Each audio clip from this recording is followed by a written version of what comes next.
Icyemezo cyatangajwe ku ya kabiri tariki ya 25 Gashyantare mu 2025 n'ibiro bya Minisitiri w'Intebe cyemeje neza ko Madame Soraya Hakuziyaremye yagizwe guverineri w'abanki nkuru y'u Rwanda na Perezida wa Repubulika y'u Rwanda Paul Kagame asimbuye John Rwangobwa. Soraya ababaye uwa mbere mu bagore baciye ku gahigo ko kuyobora banki nkuru y'igihugu, cyane ko rwose bisaba kubura incabwenge. Benshi rero bahise bibaza bati uyashobora kuba adasanzwe uje asimbura Rwangobwa John, umwe mu bayobozi bagize uburambe bukomeye kuri uyu mwanya, cyane ko nawe benshi batasibaga kumwibazaho bati uyu mugabo ni muntu ki. None Soraya Hakuziyaremye we ni muntu cy'ubundi wagiriwe icyizere n'umukuru w'igihugu. Aba bombi urajisobanukirwa bari bo muri iki kiganiro, naho nyuteze amatwi ndi Benita gira neza uwera. Aha ni kuri BGU Space, uhawe ikaze.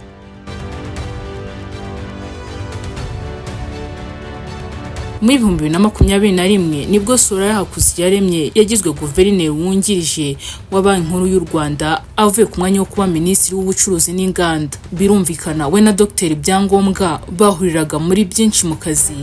John Rwangobwa asimbuye yabaye guverineri wa banki nkuru y'u Rwanda Menya kuva mu 2013. Birumvikana ko yari amaze imyaka 12 yose ayobora Menya. No kuvuga ko umuntu uri muri izi nshingano aba afite manda y'imyaka 6 akaba yakongerwa indi rimwe. Mbere yo kwinjira muri Menya, Soraya Hakuziyaremye yari yaratangiye kuba minisitiri w'ubucuruzi n'inganda mu 2018 mu Kwakira ku itariki ya 18.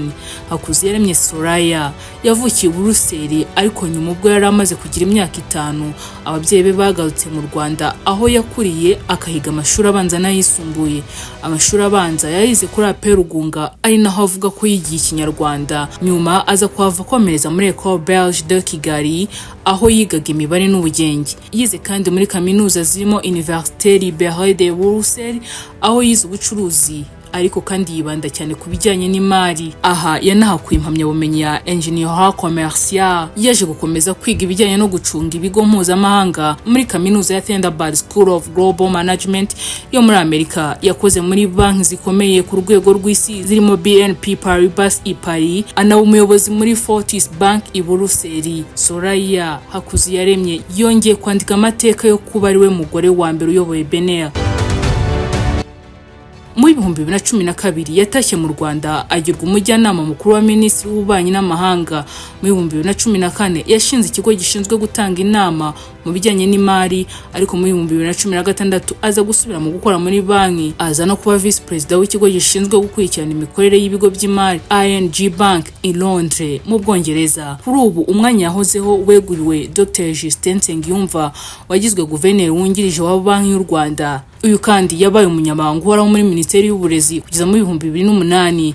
Mbere yaho yari umunyamabanga wa leta muri Minisiteri y'Ubucuruzi n'Inganda n'ubundi.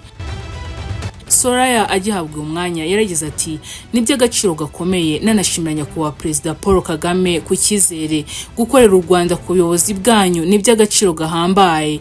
Hamwe n'itsinda ry'abakozi ba banki nkuru y'u Rwanda tuzakora ibishoboka tunagira uruhare mu ntego z'u Rwanda mu kurugeza mu bihugu bifite ubukungu bwihagazeho. John Rwangobwa wari umaze imyaka 12 yose ayobora banki nkuru y'u Rwanda, nawe benshi baza ku buhangange bwe. Usibye kuba nyine yarabaye guverineri wa banki nkuru y'u Rwanda, mu busanzwe ni umucungamari, umunyapolitike n'impuguke mu mabanki. Yakoze mu nzego zitandukanye z'ubukungu bw'u Rwanda zirimo ikigo cy'imisoro n'amahoro.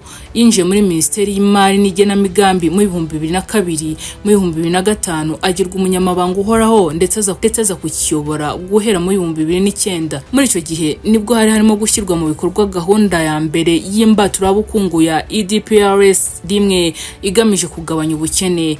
Yasize ubukene mu Rwanda bugabanyutseho 12% guhera mu 2006 kugeza mu 2011. Umva ko yari adasanzwe. Mu mwaka wa 2015 ubwo yari amaze imyaka 2 ayoboye Menya, yahawe igihembo cya guverineri wa banki nkuru w'umwaka muri Afurika yo munsi y'ubutayu bwa Sahara. John Rwangobwa yashyizwe ku mwanya wa 4 mu baguverineri ba banki nkuru 10 beza muri Afurika mu 2022, aho yahawe inota ya B+ n'ikinyamakuru cyitwa Global Finance gikorera muri Leta Zunze Ubumwe za Amerika. Umwaka wari wabanjirije uwo Rwangobwa yari yatowe nka guverineri w'umwaka mu bihembo byatangiwe mu nama yiga ku iterambere ry'ibigo by'imari y'imari ku mugabane wa Afurika izwi nka Africa Financial Industry Summit AFIS. Iki gihembo Rwangombwa yahawe cyari gitanzwe ku nshuro ya mbere muri iyo nama, kikaba ubundi gihabwa umuyobozi wa banki nkuru wagaragaje imikorere myiza iteza imbere urwego rw'imari. John Rwangombwa kandi afite impamyabumenyi mu bucuruzi, imiyoborere n'ubushakashatsi n'ibindi bifite aho bihuriye n'ubukungu yakuye muri kaminuza zitandukanye, kuva muri Makerere University kugeza mu Buholandi muri Maastricht School of Management.